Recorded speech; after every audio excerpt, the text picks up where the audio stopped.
U.S. Senator Roger Wicker, good morning, sir. How are you? It's good to have you.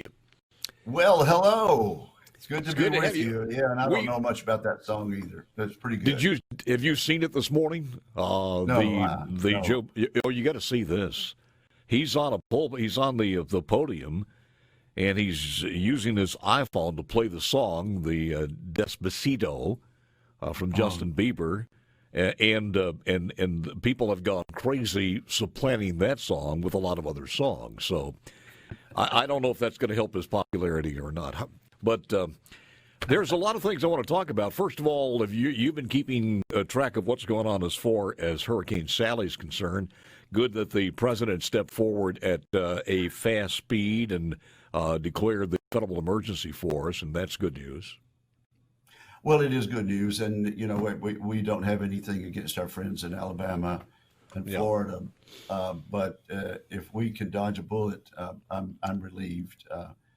And I've been talking to mayors and leaders down on the coast. I didn't bother them this morning, but it's going to be a flood event and a rain event still for us. It's not good, Yeah. but at least we dodged the landfall.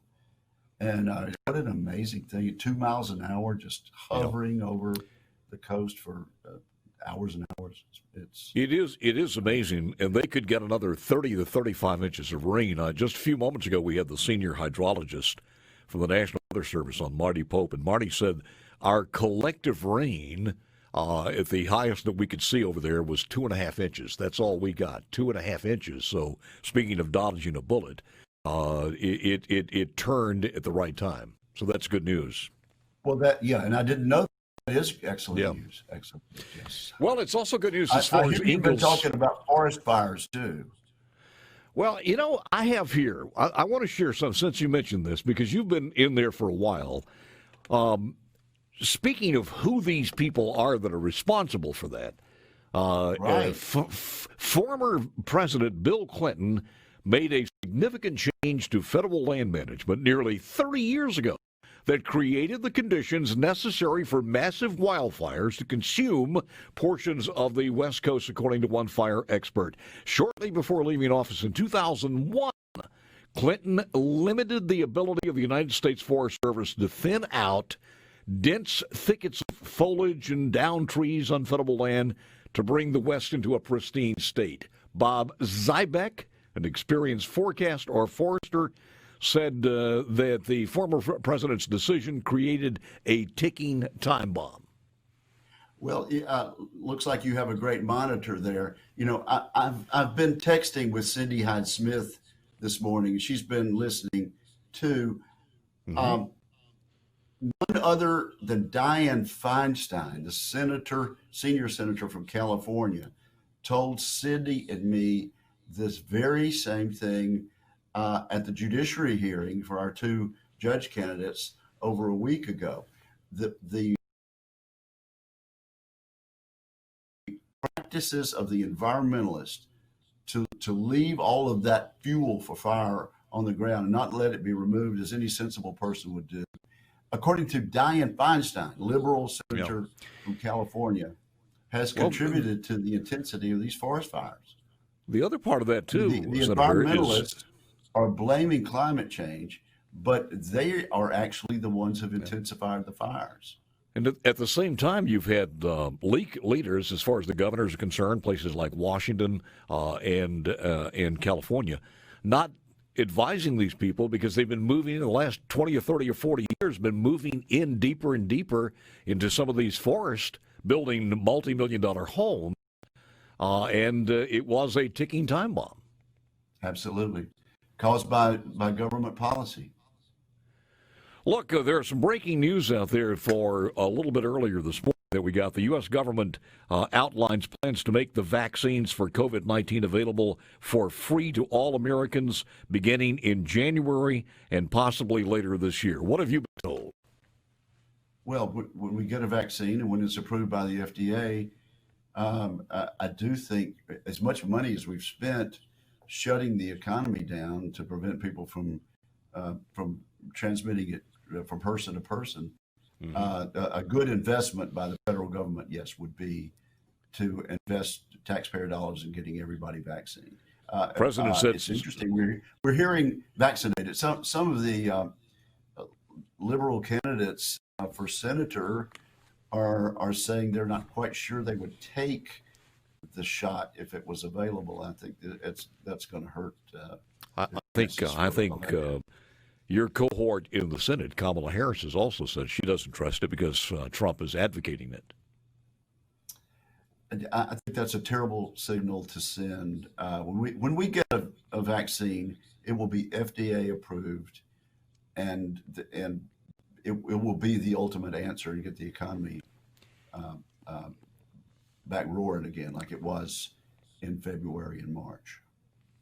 Well, we're well on our way looking at some of the numbers. I got to ask you this. I mean, you know Joe Biden to a greater extent than most people. But you've been around Washington for a while. How do you describe his decrease in comprehension over the last 5 or 6 years? Well, you've seen it. Here's what I want Joe Biden to do. I want him to do exactly the same kind of format that President Donald J. Trump did yesterday. A town meeting, hostile questions from all comers. I mean, he knew he was going to get hit about this Woodward book, I think he was absolutely on top of that occasion. I didn't get to see all of it, obviously, but that's going to tell the tale.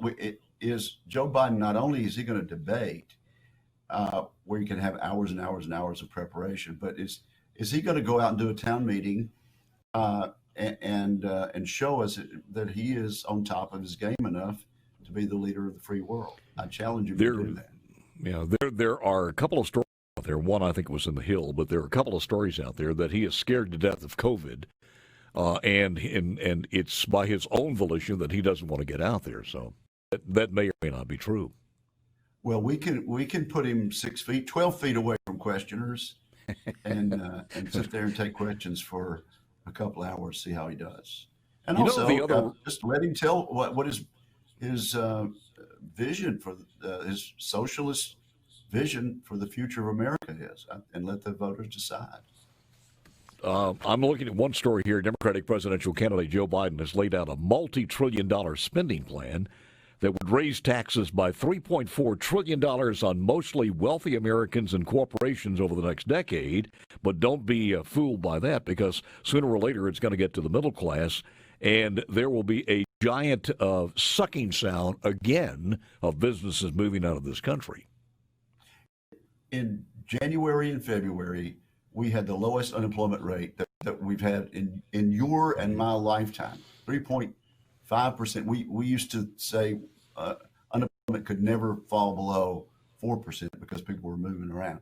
3.5% unemployment, and that's because of the Trump tax cuts passed by Republican House and Senate in 2017, and the lowering of regulations on job creators. Those two factors, and I think the confidence they had in the new judges being appointed, particularly to the Supreme Court, that caused risk takers to create jobs. And what Joe Biden wants to do is exactly reverse that. And so a small business person who's thinking about creating jobs is saying, I better not do that because I've got a bigger tax bill coming. It's exactly the opposite of what gave us the strongest economy in our memory. I think most people sitting here would say we're pretty confident in this election, unless people are just brain dead. They can see the differences here. But the thing that worries us is the mail-in voting. And I think everybody out there thinks that this mail-in voting, they're going to attempt to fix this election. And even Hillary Clinton, I think she gave us the game plan on this, and she was talking about it.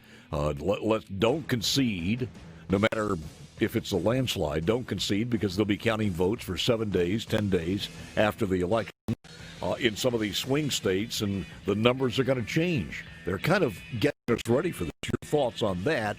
And also, I want to talk about this Middle East peace agreement that was done yesterday. You might not have known that if you watch some of the mainstream media. We'll talk more about that to Senator Wicker coming up next. We be back with U.S. Senator Roger Wicker. A couple more questions here in a short break here. I want to ask you, what's the next step or the status of the stimulus bill working its way through or trying to? I think we need a stimulus bill. I think the one that Mitch McConnell proposed was very generous and gets us where we want to go. The problem is Nancy Pelosi says she's going to stay in Washington until we get a deal. But she also told the White House, the Secretary of the Treasury, don't come and talk to me unless you're willing to agree to $2.4 trillion. Until you agree to that figure, there's no need to even start talking again. So obviously we don't need to break the bank, and so we're not going to negotiate under those circumstances. So nobody's talking right now about a that. problem solver caucus in the House that came up with a compromise yesterday. Maybe that'll get us back to the negotiating table. Was that members of both the House and Senate? I'm sorry, both of the Republicans and the Democrats who came together. Members of both parties. Yeah. And here's what's going to happen October the 1st. All of this airline money runs out. It cuts off then, and you're going to see cities without air service and routes just postponed or canceled. We need to avoid that. So that's the trump card that you guys are holding as far as the Republic or the Democrats are concerned? I don't know if we have a trump card because Nancy Pelosi has made a calculation that if the economy crumbles the 1st of October, that will help Biden and it will help congressional Democrats. So I don't think that's a trump card, but it is a fact. And I'm just telling you, we can have another March-like implosion if we don't get another package done. The other part of that is she refuses to take that money out for the post office, or has that been settled?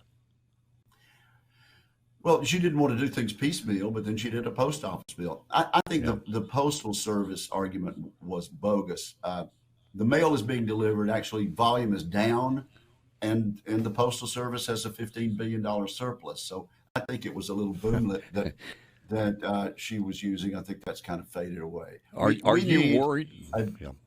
Okay, I'm just saying we need a bipartisan solution as Americans, like we had in March. I agree with you, and I think the American people want that. Are you worried about the mail-in voting? What's your perspective on that? What I'm worried about is that Republicans are going to decide that usually vote by mail are going to decide not to do it. Now, we don't have much of a problem in Mississippi. It's limited, and I think if people vote by mail, the ballots will be delivered. But it does seem to me that maybe we're scaring conservatives away from voting because we don't trust the postal system. I say in these states where they've done it routinely, Republicans have done okay mailing their ballots in. But look, I hope you'll give a little time to talk about this Israeli peace settlement, which is let's do that. Your thoughts on it? The mainstream media. I know. Go ahead. Well, yesterday a major agreement between a couple of Arab states and Israel, recognizing them for the first time since the 1940s. Prime Minister Netanyahu flew all the way to the White House for this ceremony and to listen to the 7 a.m. network news and watch the Drudge Report and other mainstream outlets. It didn't happen. When the history of the Trump administration is written, whether that's 1 term or 2 terms, and I hope it's 2 terms, this real agreement, the fact that we moved the embassy to Jerusalem, the fact that in spite of that, we've gotten Arab states in the region to recognize the existence of Israel is going to be one of the major achievements of this presidency. And it's being absolutely ignored because it helps Trump in the election.